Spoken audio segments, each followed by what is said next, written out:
நீங்கள் உங்கள் சமையலறையில் எண்ணெய் போட்டுக் கொண்டிருக்கிறீர்கள். சில நிமிடங்கள் கவனக்குறைவாக இருந்ததால் பாத்திரத்தில் உள்ள எண்ணெய் புகைந்து தீப்பிடிக்கிறது. ஒரு சிறிய தீப்பிழம்பு வேகமாக மேல் நோக்கி உயர்கிறது. சில நொடிகள் நீங்கள் செயற்பட வேண்டும், இல்லையெனில் தீ உங்கள் சமையலறை முழுவதையும் அணைத்துவிடும். உங்கள் அருகில் தண்ணீர், தீ அணைப்பான் மற்றும் பாத்திரத்துக்கான மூடி உள்ளது. உங்கள் முன்னுள்ள சவால்: இந்த கொடிய சமையலறை தீயை கட்டுப்படுத்த நீங்கள் எந்த முடிவை தேர்வு செய்வீர்கள்?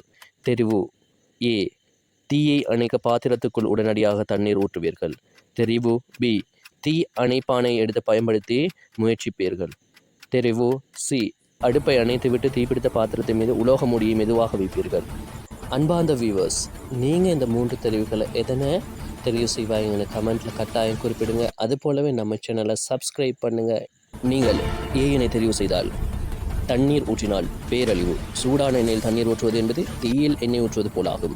நீர் உடனடியாக ஆவியாகி எரியும் எண்ணெயை ஒரு வெடிப்பை போல சுற்றியுள்ள சுவர்கள் மற்றும் கூரை மீது தெறிக்கச் செய்யும். ஆகையால் இது சிறிய தீயை ஒரு பெரிய தீப்பந்தமாக மாற்றி நிமிடங்களில் சமையலறை முழுவதையும் அழிக்கக்கூடிய மிக மோசமான முடிவாகும். தெரிவு பி: தீ அணைப்பானை பயன்படுத்தினால் அவசர தெரிவு. இது நிச்சயம் தீயை அணைக்கும், ஆனால் பெரும்பாலும் ரசாயனத்தூள் கொண்ட அணைப்பான்கள் உங்கள் சமையலறையில் பெரிய சேறு போன்ற குழப்பத்தை ஏற்படுத்தும்.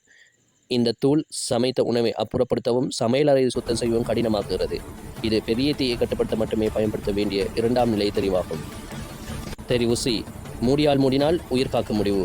நீங்கள் முதலில் அடுப்பை அணைத்து வெப்ப மூலத்தை துண்டிக்கிறீர்கள். பிறகு மூடியால் மூடுவது தீயை எரிப்பதற்கு அவசியமான ஆக்சிஜன் விநியோகத்தை உடனடியாக நிறுத்துகிறது. தீயணைப்பு வீரர்களால் அங்கீகரிக்கப்பட்ட இந்த முறையை தீயை பாதுகாப்பாக அணைத்து பரவாமல் தடுக்கிறது.